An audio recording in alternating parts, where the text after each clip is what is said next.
Son las 2 de la tarde con 22 minutos en la capital del país. Como cada lunes, saludo a mis compañeras Ilse Aguilar y Susana Montes de Oca, que nos presentan una nueva historia, un nuevo caso de voces olvidadas. Bienvenidas ambas, como siempre. Gracias por estar acá. Gracias. Muchas gracias, Luisa. Pues antes que nada, señalarte que el fin de semana tuvimos la oportunidad de realizar la cobertura de las ofrendas o antiofrendas que han denominado las colectivas, esto para rememorar los nombres de las víctimas de desaparición y también de feminicidio que se han registrado no solamente en la capital del país, sino también en otros estados y municipios, y es que estas ofrendas se registraron frente al Metro Bellas Artes, también en la Estación Revolución, en el Monumento a la Revolución, en la Antimonumenta frente al Hemiciclo a Juárez, y también en la Glorieta de las Mujeres que Luchan. Comentarte que ellas claman y exigen todos los días que sean recordadas las víctimas y no se callarán hasta que haya justicia para ellas. Y justo por eso es que el día de hoy te presentamos el caso de Carla Daniela,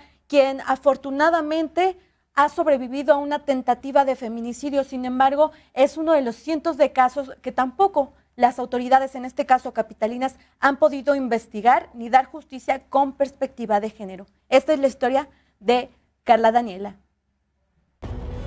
Soy sobreviviente a tentativa de feminicidio. Tengo 5 carpetas de investigación por violencia y una actualmente por amenazas. Es fuerte lo que voy a decir, pero él va a salir a matarme. Por eso le pido a las autoridades que cuide la vida de mi hijo, la de mi familia y mi vida, porque siempre me dijo que a él las autoridades no le iban a hacer nada. Si a él lo dejan en libertad, él va a salir enojado, ya estuvo o está en el reclusorio, va a salir a matarme. Yo sé que es fuerte, pero es una realidad de las mujeres en este país. Carla Daniela García es enfermera de profesión y, aunque con secuelas, también una guerrera que logró ganarle la batalla al COVID. En 2018, denunció violencia familiar. Desde el inicio se registraron irregularidades en su caso. La primera, realizada por parte del Ministerio Público de la Ciudad de México. Desde la primera vez, las autoridades no te creen o minimizan la violencia. Lo primero que te dicen es que ¿para qué denuncias si lo vas a volver a perdonar?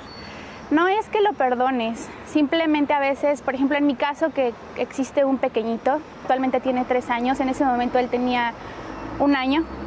Las agresiones fueron siendo mayores, ¿sí? Desde una mordida hasta intentarme atropellar. En ese inter me intentó asfixiar.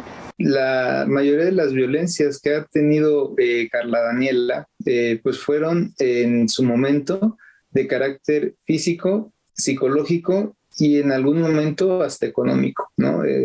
Por cuestiones de que no le proporcionaban los medios necesarios para su subsistencia. De acuerdo con el abogado Irving Arellano, las autoridades incluso extraviaron la valoración psicológica, la cual acreditaría una de las violencias contra Carla Daniela, hecho que retrasó la carpeta de investigación. Estamos hablando que estas valoraciones pueden durar desde una semana hasta algunos meses.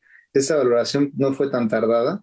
Sin embargo, cuando agregan esta valoración a la carpeta de investigación, la misma la pierden como una negligencia, ¿no?, de parte de la Fiscalía en Benito Juárez. El próximo 3 de noviembre en el Reclusorio Oriente se realizará la audiencia intermedia de 4 carpetas de investigación para que el juez dé apertura de juicio oral y así iniciar el camino hacia una sentencia de 24 años para el agresor. El delito de violencia familiar se castiga de 1 a 6 años de prisión.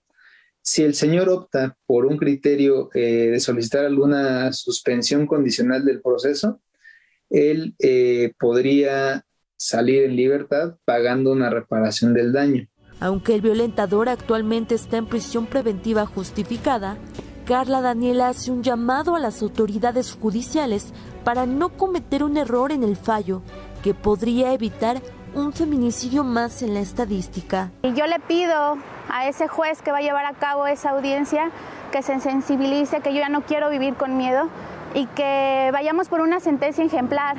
Es importante demostrarle a las mujeres que el denunciar vale la pena.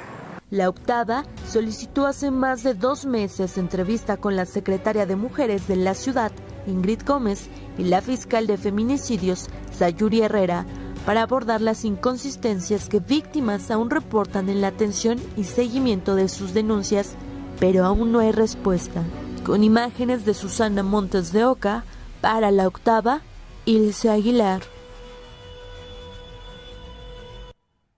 Recordemos no minimizar ningún tipo de violencia, ya sea económica, física, emocional o psicológica, y a las autoridades pedirles que actúen con perspectiva de género los casos, con empatía y sobre todo a tiempo, porque la expresión máxima de violencia hacia la mujer, que es el feminicidio, puede evitarse si llevan las investigaciones justo cuando las víctimas acuden a ellos para hacer su trabajo.